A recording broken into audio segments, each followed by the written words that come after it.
سلام به همگی، خوش اومدین به چنل من. اسم چنل من بلوروخه و امروز اومدم باهاتون راجع به کتاب خوندن و علاقه من که چجوری به کتاب خوندن ایجاد شد، چجوری آشنا شدم، ورودم به این عرصه و این تفریح و فوایدی که تا حالا توی زندگیم داشته، چه تغییراتی کردم، چه توصیه‌هایی برای بیننده دارم که چجوری شروع کنه اگه عادت کتاب خوندن نداره و چیزایی که به ذهنم میرسه در این مورد و خیلی همیشه روش فکر میکردم و همیشه برام جالب بوده براتون توضیح بدم.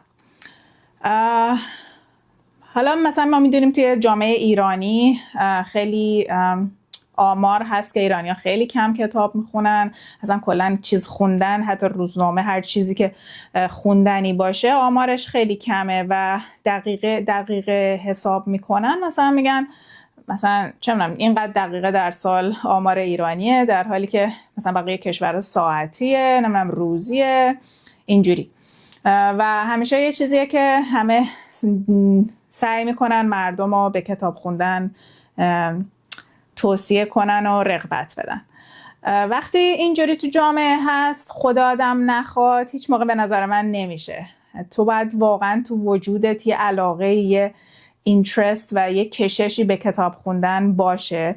و چیزی که برای من تجربه شخصی من این بود که من همیشه کتاب خوندن برام سخت بود و همیشه فکر میکردم اگه یه کتابی از اول تا آخر بخونی خیلی کار مهمی کردی، خیلی واقعا یه سوپرنچرال و یه ماورالطبیعه قدرت باید داشته باشی تا بتونی یه کتاب کامل بخونی و بفهمی.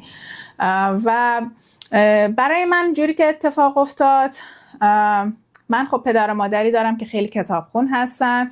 مادرم در واقع نویسنده هستند و چند کتابم منتشر کردن و خلاصه همیشه ما تو خونمون کتاب بود. ما حتی یک کتاب خونم توی اتاق ساخته بودیم با چوب و مخصوص اصلا خونه ساخته شده بود که پر از کتاب بود و پر از چیزای خیلی سطح بالا که من هیچ موقع نمیفهمیدم، فقط فکر میکردم چقدر جلداش خوشگلن و همینجوری فقط یه حالت مثلا دکوراسیون برام بود. و همیشه مامان و بابام که میدیدن یه صفحه کاغذ جلو چششونه هی تعجب میکردم و درکشون کلا نمیکردم و هیچ مثلا چیزی نبود که آشناییت خودم باش داشته باشم. ولی خب شاید یه اثری رو من داشت که یه حالت رول مدل و الگو از اونو بگیرم که بخوام خودم هم اونجوری بشم، چون همیشه حسودی میکردم که چجوری اینا میتونن اینقدر کتاب بخونن و اینقدر چیز جالبیه براشون و چرا من اینجوری نیستم، و همیشه یه حالت حسادت بچگانه‌تون بود و خیلی دوست داشتم خودم به اون حد برسم. پس این فکر کنم یه موتیویشن در من همیشه بود که هی داشتم خودم رو کشف میکردم، سعی میکردم بتونم کتاب خون مثل والدینم بشم.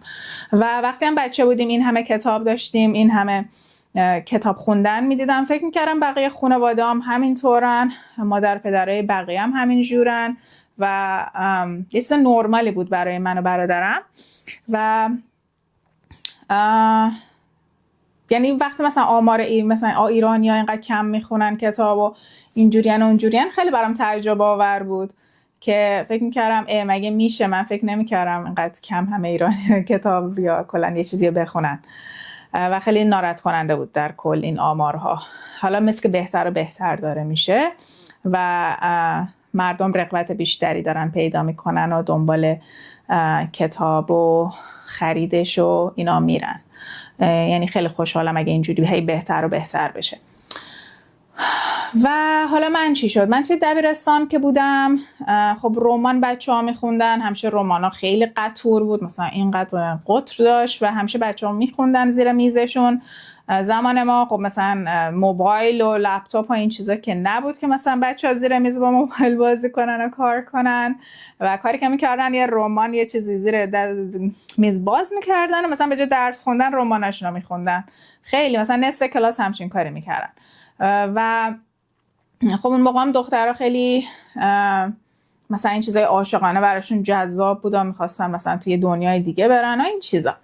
من یکی دو تا رمان اون موقع یادم خوندم، ولی قطره رمانه که من انتخاب میکردم همیشه کوچولو این قدری بود و سعی میکردم کتاب بزرگا رو نخونم چون همیشه ترسناک بودن. اون قطر بزرگا که میدیدم یه جوره یادم میترسید اصلا طرفش بره. و وقتی یکی دو تا رمان تموم کردم فکر کردم که خب من فقط میتونم رمان بخونم، نمیتونم کتابای مهمتر و باحالتر بخونم و مثلا ناراحت بودم که چرا چیزای بهتر نمیتونم بخونم. یادمه تو همون دبیرستان پدرم بهم یه کتاب روانشناسی هدیه کردن، فکر کنم برای تولد بود و کتاب برایان تریسی بود ترجمهش که به نام تمرکز روی هدف و گفتن که این مهمترین کتابیه که عمرتون میتونین بخونین به من و برادرم. یعنی یکی به من هدیه دادن یکی به برادرم و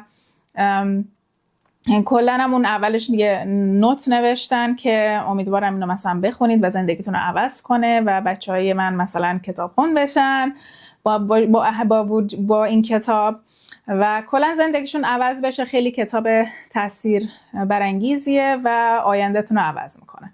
خب این خیلی رغبت به من داد که اصلا شروع کنم. اولش خیلی سخت بود، کتاب روانشناسی تا حالا نخونده بودم، کتاب سختی بود برای من. همجور صفحه به صفحه میرفتم جلو، بعضی موقع میپریدم مثلا صفحه رو همه رو خب نمیخوندم، میرفتم مثلا فصلایی که دوست داشتم بخونم و هی یواش یواش یواش زمان طول کشید شاید در عرض چند ماه بالاخره تونستم این کتاب رو تمام کنم و این شاید اولین کتاب اصلی و مهم من بود که تونستم بخونم و یه احساس موفقیت، یه احساس اکامپلیشمنت، یه احساس افتخار به خودم و یه احساسی که پس منم میتونم کتابای مهم رو بخونم غیر رمان باشه و منم مثلا این قدرت رو دارم، این توانایی رو دارم و خیلی به هم فکر کنم اعتماد به نفس داد.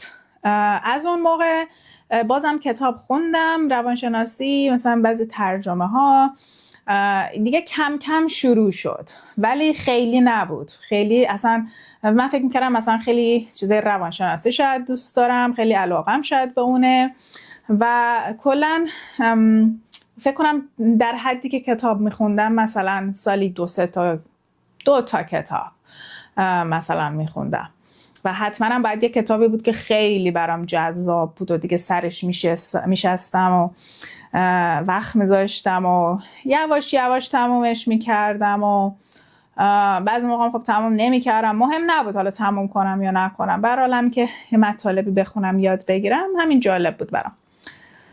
حالا بگذریم و من اومدم آمریکا. توی آمریکا خیلی آدم ها کتاب میخونن و سطح‌های ما محله که زندگی میکردیم سطح‌های خب دانشگاهی بودن و آدمایی هستن که کتابای اضافه، نه کتابای درسی، کتاب اضافه آدما خیلی میخونن، کتابای فرهنگی، کتابای ادبیاتی، کتابای سیاسی و این من همیشه میرفتم توی کافی شاپ ها و میدیدم که مردم مثلا هی کتاب دارن میخونن و اینجا دیجیتال زیاد نشده هنوز. اون چی میگن حس کتاب واقعی و پیپر هست و هنوز مثلا مردم میرن مثلا دیجیتالی بخرن روی تبلت و اینا نگاه کنن، کیندل نگاه کنن بخونن، ولی اونقدر نیست، اونقدر هنوز فرهنگش باب نشده. بیشتر خود کتاب پرینت شده و کاغذی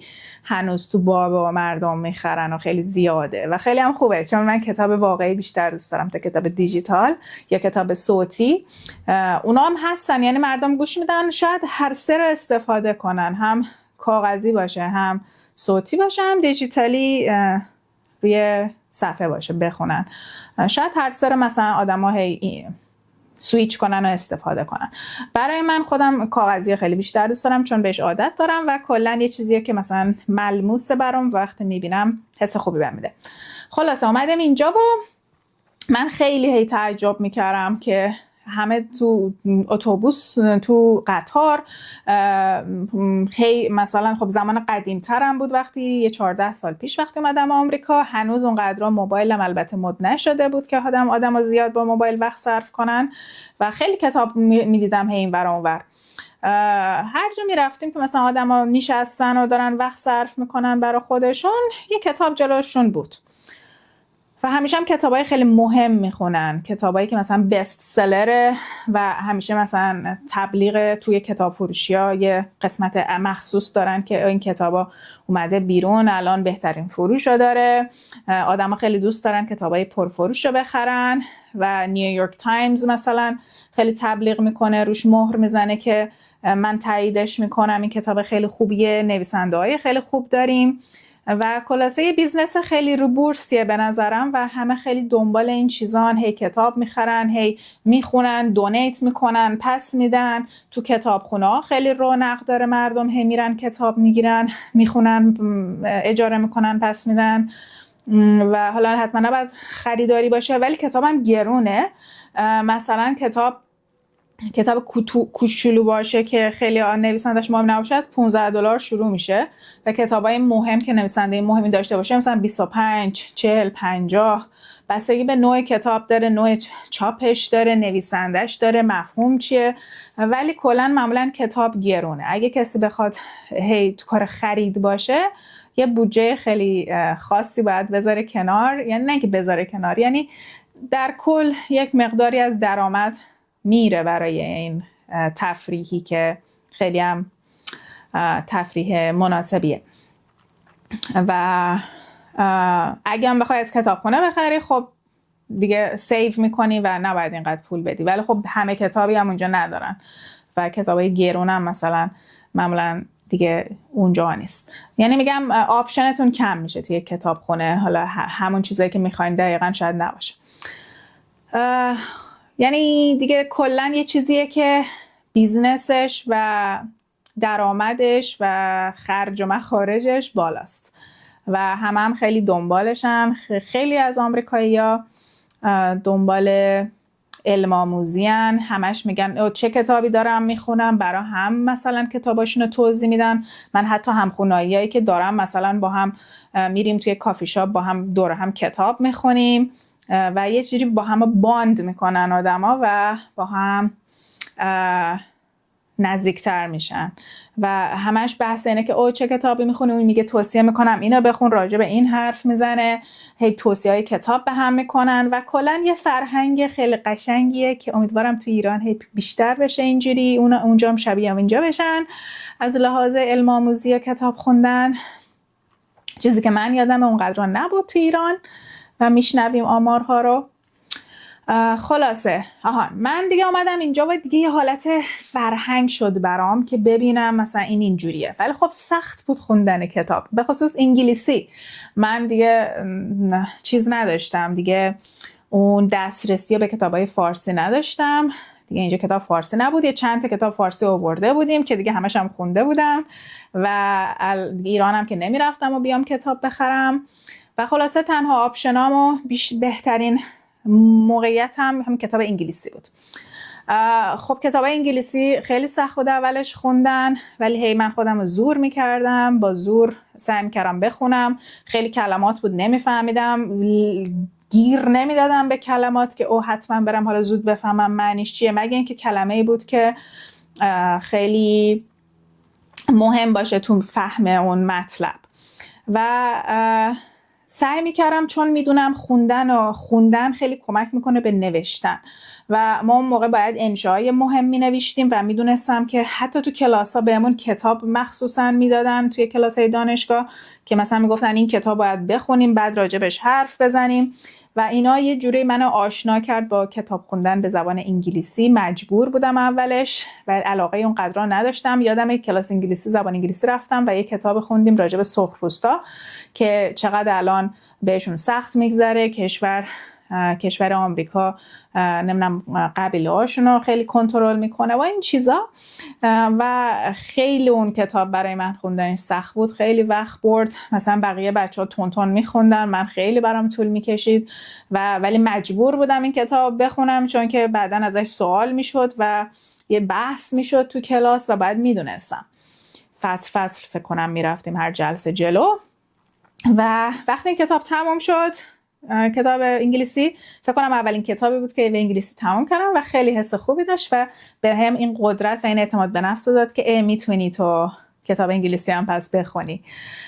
و دیگه سعی کردم خودم رو آماده کنم، آشنا کنم با کتابای انگلیسی آسان‌تر بیشتر میخوندم اولش. بعضی موقع چیزا رو نمیفهمیدم، گیر نمیدادم. اگه چیزی رو میفهمیدم خیلی خوشحال میشدم و کلا به خودم گیر خاصی ندادم و خودم رو سخت حتما باید یاد بگیری و حتما باید بفهمی بکنم. میخوندم و میفهمیدم، نمیفهمیدم مهم نبود. هم که میخوندم و انگلیسی ها و کلمه هاشو میدیدم و نگارش رو یاد میگرفتم، خیلی کمکم میکرد به انشاهای خودم. نگارش خودم اسی داشتیم تو مدرسه، خیلی کمک کرد و انگلیسی ما کلا قوی کرد. بعد من خب دوباره 2-3 تا کتاب در سال تو آمریکا دوباره، ولی خیلی دوست داشتم مثل بقیه آمریکایی‌ها برم تو کافی شاپ یه کتاب جلوم باشه بخونم و واقعا بفهمم، نه اینکه همجور جلوم باشه و لذت ببرم از خوندن کتاب. و همیشه این رویای من بود، رویا پردازی میکردم که یه روزی کتاب خون بشم ولی فکر میکردم این روز هیچ موقع نرسه. اتفاقی که افتاد، من یه مشکلی توی سر کار پیدا کردم که خیلی روحی اذیت هم کرد و خیلی کتاب کمکم کرد که من از اون موقعیت بیام بیرون. وقتی کتاب میخونی اصلا میری توی یه دنیای دیگه و مثل این بود که مثلا تراپی من باشه. من میرفتم توی یه کتاب فروشی که دست دوم بود و شهری که ما زندگی میکردیم خیلی دانشجو داشت، خیلی استاد و شهر دانشجویی بود و آدمایی که اونجا خب درس میخوندن و کتاباشون رو دونیت میکردن به اون محلی که دست دوم بود، کتابای خوبی انتخاب میکردن، کتابای خیلی جالب و مثلا رمان و اینا نبود، کتابایی که مفهوم داشته باشه، مهم باشه، کتابای سطح بالا باشه. چون آدمام اونجا اون شهر کتابای سطح بالا میخوندن و این فرهنگ اون شهر رو نشون میده که چه نوع آدم‌هایی داره با کتاب‌هایی که مثلا تو کتاب فروشی دست دومش میتونی پیدا کنی. یعنی یه چیزی که من فهمیدم توی آمریکا، اگه میخوای بفهمی شهری آیا فرهنگش خوبه یا نه، برو کتابای دست دومش رو ببین چیا دارن، آیا همش رمان و کتابای سطح پایین یا کتابای سطح بالا.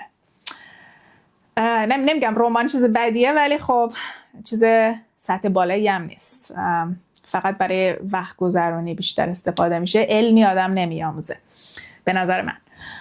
خلاصه من رفتم تو این کتاب فروشی و نگاه میکردم و هر چیزی که آخر کتابش هم ارزون بود، یعنی مثلا $3-4 اینا بود به جای $20 چون دست دوم بود و خب اینجوری خیلی کمکم کرد که آپشن بیشتر داشته باشم، کتاب بیشتر انتخاب کنم، جمع کنم و هرچی مثلا به نظرم جالب بود فکر میکردم من میخوام راجع به این بدونم، میخوام راجع به این بفهمم. وقت آزادم بیشتر داشتم و چون سر کارم مشکل دار شده بود، حالا من یه موقعیتی برام شده بود که این آزادی داشته باشم، این کم کار کردن رو داشته باشم که بتونم به این برنامه برسم. خلاصه کتاب انتخاب میکردم و یه عالمش مثلا میخوندم، جذاب نبود برام، وقت بعضی موقع هم دوباره دونیت میکردم و خیریه پس میدادم به همون محله که ازشون خریدم، مثلا دوست نمیداشتم. و یه اتفاقی افتاد که من اصلا فهمیدم چه نوع سبکی از نوشتن رو دوست دارم، سبکای مختلف رو دوست دارم. من همیشه مشکل این بود که سبکم رو نمیدونستم. مثلا فکر میکردم روانشناسی دوست دارم چون کتاب روانشناسی خوش خونده بودم و عادت کرده بودم، یا فکر میکردم مثلا اینجور سبکا رو دوست دارم ولی چون آشنایی با سبکای دیگه نداشتم. وقتی سبکای دیگه خوندم، مثلا سبکایی که مثلا به خودتون سلف دیولپمنت باشه، خودتون رو پیشرفت شخصی بدید. کتابای فلسفی خوندم، شروع کردم بخونم، کتابای دینای مختلف راجبشون باشه، کتابای تاریخی، تاریخ خیلی برام جذاب بود. الان اینجا که میبینین کتابای تاریخ دارم راجب ایران و مصر و تاریخ خیلی پره، حالا شما نمیبینین ولی اینجوری شد. تاریخ خیلی علاقه من شدم، تاریخ هر کشوری، بیشتر همون قسمت خودمون، ولی اصلا کلا تاریخ خیلی به نظرم جذاب شد. کتابایی که مثلا نویسنده‌های مهم قدیمی ادبیات کلاسیک نوشته بودن، من اصلا ادبیات کلاسیک آشنا نبودم، مثلا شکسپیر، چه میدونم دانته، این چیزای کلاسیک قدیمی که مال کشورهای مختلفه، فقط کتابای جدید نبود، کتابای کلاسیک. شعر آشنا شدم، شعر انگلیسی، دیگه خیلی چیزای مختلف، سبک‌های مختلف و هر کدوم یک حالی بهم داد، یک دنیای جدیدی بود، یک چیزهای جدیدی به من یاد داد، تفکرهای جدیدی، سطح تفکرم رو بزرگ کرد و به خاطر اینکه الان با این موقعیت تونستم سبکهای مختلفی یا باهاشون آشنا بشم، بخونم، علاقه منم هی بیشتر و بیشتر میشد، چون سبکی که دوست داشتم و پیدا میکردم. این به نظر من بر اساس این تجربه شخصی اینه که شما بفهمین چه سبک کتابی دوست دارین. خیلی سبک هست، یه نویسنده خاصی شاید خیلی دوست داشته باشین کاراشو و جذبش بشین و بخواین راجبش بخونید و این پیدا کردنه هم ممکنه وقت ببره، همین که وقتی پیدا میکنی دیگه اون وقت میری دیگه دنبالشو، هی میخوای بیشتر و بیشتر بخونی، هی وقتتو میذاری، یه جوری مثلا اعتیاد میشه، یه جوری جزئی از زندگیت میشه دیگه مثل آمریکاییه که تو کافی شاپ کتاب میخوندن، منم هی کتاب هر دفعه میبرم، هر موقع میرم کتاب میخونم و یه جورایی مثل فرهنگ اینجا دیگه شدم و خیلی هم حس خوبیه، چون فرهنگ بسیار خوبیه این نوع عادت، این نوع تفریح. خلاصه از اون موقع فکر کنم 6-7 سال پیش بود که دیگه من خیلی کتاب خون شدم، هی کتاب جمع میکردم، خیلی کتاب شده بود. بعد یه مدت دوباره میدیدم کدوماشو نخوندم، کدوماش جالب نبودن، نصفشو مثلا پس میدادم، یعنی خیریه میدادم به کتاب فروشی، همون جایی که دست دوم همش ازش میخریدم. اونجا محلی شده بود که دیگه عاشقش شده بودم، هی مثلا هر هفته برم تو قسمت کتاباش ببینم که چه چیزای جدیدی اومده، چه چیزای جالبه. هی خودمو داشتم با خودم آشنا می شدم، با علایقم آشنا می شدم، سبکای جدید رو هی دوباره پیدا می کردم. نمیدونم مثلا پیدا کردم، مثلا این هست Chinese Classics، مثلا کتابای کلاسیک چینی، شعرهای چینی، انواع و اقسام فرهنگا و سبک ها رو پیدا کردم، نویسنده هایی که اصلا تا حالا نشنیده بودم. خیلی به کتاب های نویسنده های قدیمی علاقه‌مند شدم، چون قدیمی یک سبک دیگه است، پر از علم و دانش، زبانشون بسیار سخت تره، انگلیسی که استفاده میکنن خیلی پیچیده تره، حتی اگه ترجمه شده باشه مبحث ها خیلی سنگینه و خوندنش یه حالت خوشحالی بهت میده که یه چیزی یاد گرفتی و یه چیز آسونی نیست که راحت بخونی، خیلی سخت خوندناشون و همین سختیه و چالش شدن خیلی به من جذابیت و حس خوب میده وقتی کتاب میخونم، که تو اون موقعیت این قدم باید هی کتاب بخونی که کاملا تمرکز باشه، چون بعضی موقع مغزت میره و میاد و مثلا تمرکز کامل نداری، یه دفعه نمیفهمی مطلب چی شد. من بعضی موقع اینجوری میشم هنوز و دوباره برمیگردم، دوباره اون تیکه‌ای که مغزم پرید و تمرکز نداشتم و میخونم و خلاصه عادت کردم الان به کتاب خوندن، تون تون میتونم بخونم، همیشه با مدادم، اگه کتابی نباشه که خیلی مهم باشه زیرش خط میکشم، روش نوت مینویسم. بذارین یه دونه مثال، مثلا این کتاب عزیز من رومی نمیدونم میبینید یا نه، خب یه صفحه براتون پیدا کنم که نشون بدم من چجوری کتاب میخونم. اینجوری بعضی موقع هم فارسی کنارش می‌نویسم، مثلا احساساتم هم می‌نویسم که چه حس خوبی بهم داده. بعضی موقع لاو میذارم کنارش، ببینم مثلا لاوش رو میتونم پیدا کنم. مثلا حالا کلا اصلا همه صفحات رو ببینید همین حاله، اینجوری هی اینجوری دیگه میخونم. یعنی دیگه تو عمق مطلب که میرم دیگه خیلی خط میکنم و چیز کنارش مینویسم و اینا، چون هم کمکم میکنه به تمرکز. بذارم سر جاش مولانای عزیزو و همین که کمکم میکنه که اگه برگردم بهش دوباره بدونم که کدوم قسمت ها قشنگ بود، دوباره بخوام بخونم، کدوم قسمت ها برام جالب بود، مطلب چی بود، چه چیزایی خوندم، چون خیلی فراره بعضی چیزا اصلا یادت میره راجع به چی بود. کلی میدونی ولی نکاتی خیلی یادت میره و این کمکم میکنه که اگه بعداً برگشتم بهش دوباره خواستم بخونم بدونم چی به چیه و کجاش قشنگه و تمرکزمو بذارم اون قسمت‌های قشنگش که به نظرم قبلا قشنگ بوده. خیلی کلا دوست دارم خطی کنم و اگه نتونم خیلی سخته و خوندن سخت میشه برام، یعنی یه جورایی باید همیشه این مداد دستم باشه. خلاصه من مدل خوندنم رو یاد گرفتم. هر کسی یه سبک خوندن داره، یه سبک براش کار میکنه. باید یاد بگیرید چه جوری کتاب بهتر میتونید بخونید که تمرکزتون بالاتر باشه، لذت ببرید. همین که لذت ببرید مهمه. بعضی موقع یه صفحه میخونید همین کافیتونه، حالتون خوب میکنه. حتما نباید خیلی چیز بخونید، همون یه صفحه حس خوب بهتون بده، چیز ازش یاد بگیرید، یه دریچه‌ای برای تفکرتون باز کنه، تغییر باز کنه. همین کافیه. حتما نباید قلمبه بخونید، خیلی کار سختی بخونید. هر چیزی که دوست دارید حالتون رو خوب میکنه، همون موقع میدونید که دارید یه کار مثبتی میکنید، یه کار به خودتون میرسید، به فکرتون میرسید، غذا میدید به روحتون و فکرتون. واقعا این غذا خوردنه، یعنی یه جوریه که من هی میخوام این غذا بهم برسه و بخونم و خیلی کتاب دارم که هنوز کامل درست نخوندم، بعضیش همینجوری مونده و همش هی تو فکرم، هی این کتابا بهم چشمک میزنه، بهشون نگاه میکنم و هی منتظرم این وقت بیاد. وقت آزادم خب کمه، تا وقت آزاد پیدا میکنم میرم یکیشون انتخاب میکنم که میدونم اون روز خیلی دوست دارم بخونم و شروع میکنم به خوندن و لذتمو میبرم.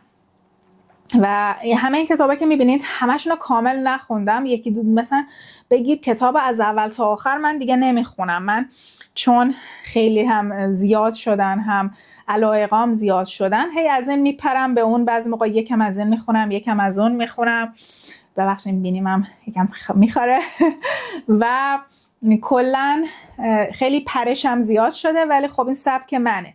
اگه بخوام یه کتاب گیر بدم از اول تا آخر همشو بخونم، خب اون حس خوشحالی و حس لذتی که میخوام خب آف کورس نمیبرم و میدونم این سبک منه. شاید یکی سبکش این باشه، یعنی prefer و نظرش این باشه، نمیدونم فارسیشو، دوست داشته باشه که کتاب از اول تا آخر بخونه. خب اون سبک اونه، مدل اونه.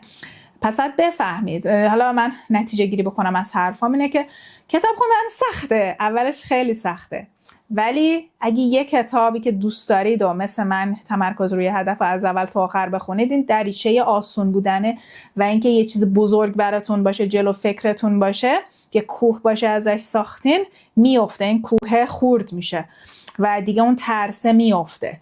به نظر من یه کتاب از اول تا آخر بخونید که واقعا هم میدونید به درد میخوره. حتی اگه میتونه رمان باشه، مثل منم که با رمان شروع کردم، یه کتاب از اول تا آخر بخونید، دیگه این دریچه باز میشه که بخواین شروع کنید و باز هم بخونید، چون همون یک کتاب بهتون کلی اعتماد به نفس میده، اون کوه میریزه و شروعی میشه برای باز کردن درهای دیگر و کتاب‌های دیگر. و وقتی میرید این کتابا رو میخونید، اصلا میبینید که چجوری این همه آدم این همه فکر داشتن، این همه و همه اینا خیلیشون مردن. این چیزی که من میخونم خب همه مردند و یک اثری از خودشون به جا گذاشتن که نسل ها میتونن بخونن، لذت ببرن. اون تفکری که مرده رو زنده نگه دارن، خود شخص هنوز بر زبان ها باشه، مولانا هنوز بر زبان ها باشه. اگه مولانا هیچ شعری نمی نوشت، فقط برای خودش حالت درویشی داشت، برای خودش حال می کرد و شعر این ور اون ور برای خودش می نوشت و مثلا مینداخت تو سطل آشغال، خب دیگه هیچ موقع مولانا نمی شد. همون شخص بود ولی هیچکی دیگه مولانا رو نمیشناخت. پس این کتاب نوشتن و کتاب، اون دانشی که تونسته این کتاب رو بنویسه موندگار شده و جذاب شده و اون طرف رو زنده نگه داشته، این آثار ادبی. و اصلا خودت ممکنه بخوای نویسنده بشی مثل مامان من، بعد از کتاب خوندن اصلا اینقدر علم پیدا کنی، اینقدر تو روی موضوعی خیلی بخونی، اطلاعاتت خیلی بالا بره و اصلا خودت بتونی یه کتاب بنویسی یه روزی ایشالله. و ممکن آدم به اون حدم برسه. حتما نباید حتما کتاب بخونه، ممکنه یه روزی هم خودت کتاب بنویسی، شعر بنویسی، به هر حال یه آثار ادبی از خودت به جا بذاری. پس فردا یه مولانا برای خودت بشی. حتما مولانا که مولانا نیست، فقط یه دونه نیست. خود بودا هم میگه فقط من بودا نبودم، بعد از من بوداهای دیگه‌ای میتونن باشن و به وجود بیان، فقط یه بودا نبوده. خلاصه امیدوارم حرفای من براتون جالب بوده باشه. این نظرات شخصی، تجربه شخصی من بوده از آشنایی با کتاب ها. الان چقدر کتاب دارم، چقدر دوستشون دارم، بچه های منن. اصلا حاضر نیستم دیگه این بعضی از کتاب ها من اصلا به خیریه بدم، اینا رو توی قلبم نگه داشتم و همیشه باید با هم باشن. نمیتونم دیگه ازشون دل بکنم، از بس خوشگلن، از بس حس خوب بهم دادن و اون عشق رو تو ایجاد کردن راجع به اون کتاب. و همین دیگه. امیدوارم جالب بوده براتون. شما هم شروع کنید اگه شروع نکردید زیاد کتاب بخونید، مثل من سفرتون شروع بشه، سفر جذاب. و حالا نمیگم حتما نباید کتابم پرینتی باشه، میتونه دیجیتال باشه، صوتی باشه، هر جوری که بهتون کار کنه و عمل کنه که باتون حالتون رو خوب کنه و بفهمید اون موضوع را و اعتماد به نفستون بالا بره. خیلی به اعتماد به نفس کلا کتاب خوندن کمک میکنه، خیلی خیلی میتونید باهاش پوز بیاید. من الان این کتابا اصلا دیگه پوز منن. و دیگه همین، فکر کنم حرفام تموم شدن. البته بازم راجع به کتاب حرف میزنم، کتابای خاصی که خوندم. حالا میخوام راجع به کتاب بیشتر کلا مطالب بذارم. امیدوارم لذت برده باشین. مرسی که منو تماشا کردین. امیدوارم نظرات و صحبت‌های من براتون جالب باشه. همین دیگه، فعلا خداحافظ.